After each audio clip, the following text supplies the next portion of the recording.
안녕하십니까.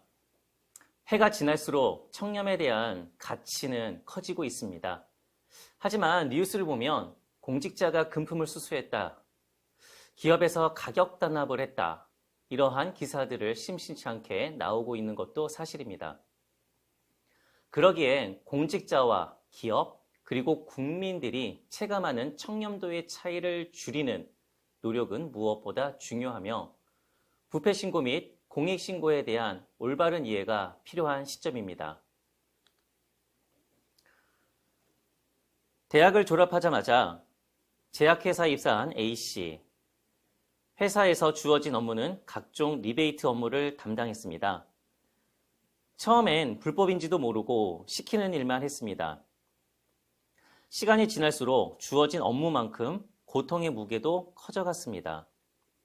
나만 조용히 하면 되겠다 싶어 사직서를 내고 신고를 하고 싶었지만 동료들의 생계와 연관되어 있어서 참았습니다. 퇴사 후 1년이 지났지만 여전히 바뀌지 않는 리베이트 관행은 계속해서 이어지고 있었습니다. 이로 인한 의약품 오남용과 약값 상승으로 나와 나의 가족 그리고 내 이웃의 피해로 이어지고 있음에 죄책감을 느낀 A씨는 공익신고로 사회적 이슈가 있었습니다.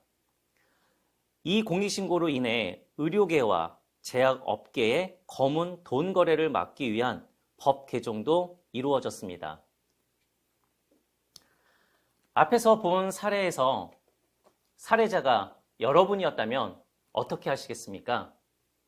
퇴사를 했기 때문에 나와 상관없는 일이라 생각하겠지만 의약품 오남용과 약값 상승으로 나뿐만 아니라 주위 사람들에게도 피해가 있습니다. 부패 신고와 공익 신고는 무엇이고 어떻게 하는지, 그리고 신고자의 보호에 대해 알아보겠습니다.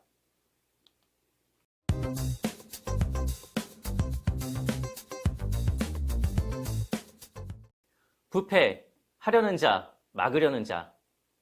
부패 인식 현황에 대해서 알아보겠습니다. 매년 2월이 되면 전 세계 180여 개국 나라에 부패 인식 지수 순위가 발표되고 있습니다. 대한민국의 이 CPI 지수가 과연 몇 위일까요? 2016년도를 기준으로 해서 점점점 이 대한민국의 이 CPI 순위가 좋아지고 있습니다. 2017년 7월 발표한 국정운영 5개년의 CPI 지수 20권 안으로 도약하는 것을 목표로 하고 있습니다. 2019년도 부패인식 조사 결과를 보면 일반 국민은 우리 사회가 청렴하다라는 응답이 7.9%인 반면 공무원은 56.5%로 국민과 공무원 간의 인식의 차이가 존재하고 있고 사회 전반의 부패 수준으로 조사 대상자별 인식 차이가 여전하다는 것을 알 수가 있습니다. 부패는 개인만 망하는 것이 아니라 그 개인이 속한 사회, 더 나아가 국가까지 파멸시키는 속성을 지니고 있고, 또 부패는 자본과 투자의 비용이 늘리면서 민간 투자, 특히 외국인 직접 투자를 감소시키며, 부패는 정상적인 기업 활동을 위축시키며 시장 진입 장벽으로 인해 혁신을 저해합니다. 부패 문제를 해결하지 않으면 정부의 정치적 정당성을 훼손하고 경제 활동에 있어 추가적인 비용이 발생됩니다.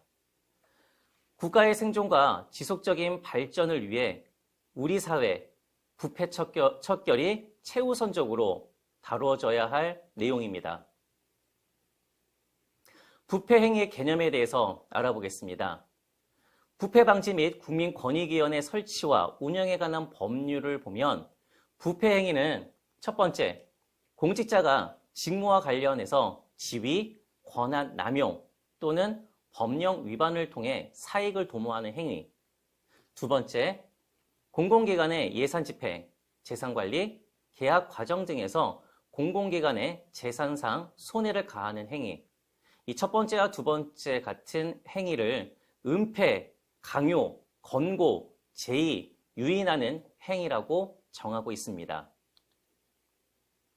부패 행위의 유형으로는 공직자가 선택된 민간인에게 일정한 혜택을 베풀고 민간인이 금정적으로 보상하는 거래 형태의 뇌물, 그리고 무상 또는 염가로 제공되는 공적 서비스에 대하여 추가의 보상을 요구하여 사익을 취득하는 독직, 뇌물과 반대로 선택적으로 불이익을 줄 것을 위협하여 금전적으로 보상을 얻는 강탈, 남용되는 권한, 개인적인 이익을 얻는 사익, 공정성을 왜곡하는 훼손된 공익, 권력, 언론, 의료의 부패 행위.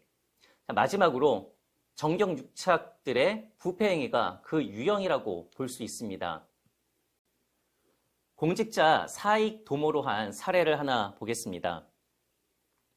땡땡 대학교 교수로 2015년도부터 2017년까지 공공기관 등 연구개발 과제를 수행하면서 연구원으로 등록된 대학원생들에게 지급하여야 할 인건비를 사무원을 통해 관리하고 연구원들에게 매달 월급 명목으로 몇십만 원만 지급하고 나머지 인건비는 사적 용도로 사용해서 수억 원을 횡령한 의혹이 있음을 신고한 사례가 있습니다. 또 공공기관의 재산상 손해로 지자체에 숨은 권양기 설치비를 편취한 내용으로 땡땡 주식회사 운영자는 숨은 권양기 과부하 안전장치 교체 공사를 하면서 기존에 설치된 장치를 떼어낸 세척한 다음 도색만 해서 다시 설치하였음에도 마치 새 제품으로 교체한 것처럼 서류를 조작하는 수법으로 공사비를 청구하여 편취한 사례, 그리고 사립유치원 원장의 보조금 등 부정수급으로 사립유치원 원장은 재직기간 중 유치원에 근무하지 않은 배우자를 행정직원으로 허위 등록하고 금액 미상의 인건비를 지급하였으며 배우자를 사학연금에 가입시켰다가 퇴사 처리하고 사학연금공단으로부터 퇴직 일시금과 퇴직수단 명목으로 사학연금 516만 원을 교부받아 편취한 사실도 있었습니다. 또한 공직자의 청렴 의무는 공직자에게 요구되는 가장 기본적인 의무라 할 것인데 적극적으로 상대방에게 금품을 요구하여 그 대가로 직무와 관련된 불법적인 이익을 줄 것을 제의하였다면 돈을 받지 않더라도 부패 행위에 해당이 됩니다.